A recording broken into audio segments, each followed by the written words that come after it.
Exit doors were glass, reflecting the late afternoon sun in fractured patterns over my white dress. The hall behind me hummed with laughter, champagne glasses chiming.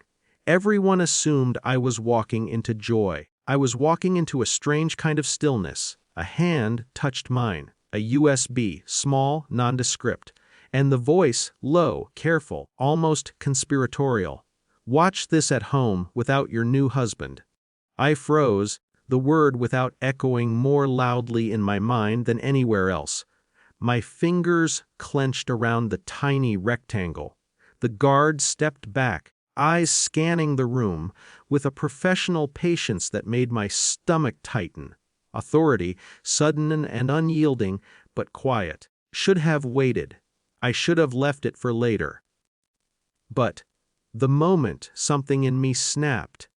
I had been trained to act in the moment. I pulled out my phone. Right there I plugged it in. The screen flickered. The room paused. Glasses halfway to mouths. Laughter caught in throats. Conversations faltered mid-word. I felt every gaze without looking up. The content loaded in a blur of motion. Not fully clear, but enough messages, snapshots, glimpses of nights and names I didn't know. Traces of betrayals stitched carefully into the mundane. My mind raced, not outward, but inward. Small, Nord signs now lined up like soldiers. Odd evenings, whispered phone calls, the way he smiled too quickly at explanations he gave me. Remembered brushing doubts aside, convincing myself of trust. The proof was here. It was immediate. It was undeniable. I did not scream.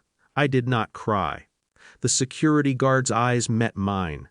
Just a flicker of acknowledgement. The room, silent, was fully aware of the shift in dynamics. He hadn't pushed, hadn't shouted. His presence alone, calm, professional, signaled that I now held information no one else had expected me to possess, that I could act and they were powerless to stop me. Glanced at my husband.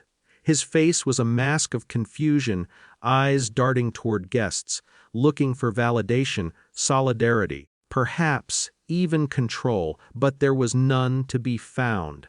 The room had shifted before his awareness could catch up. Hand tightened around the USB. I could have thrown it, could have demanded answers, have shattered everything in one verbal strike.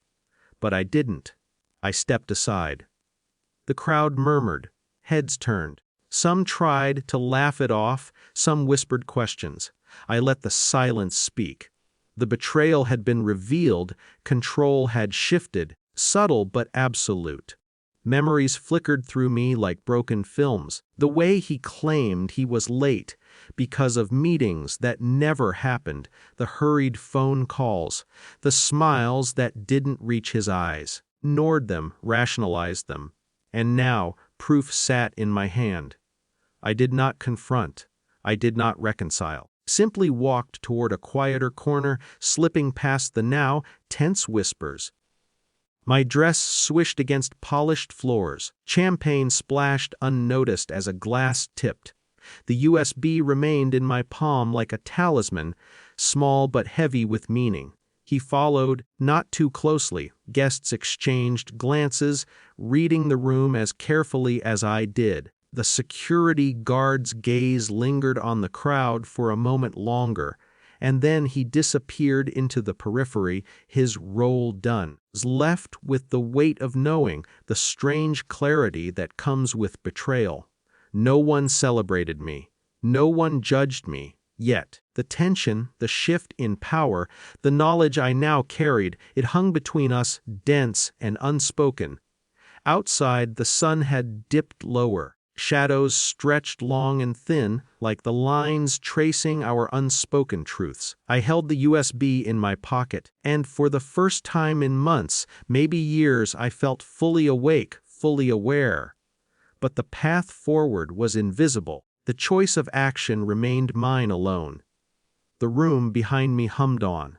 The party continued. Glasses clinked. Laughter forced itself over the gap the betrayal had carved. And I walked through it all with quiet, careful steps, neither triumphant nor defeated, but fully, unbearably aware. Nothing had been resolved, and perhaps was the only resolution I would ever need.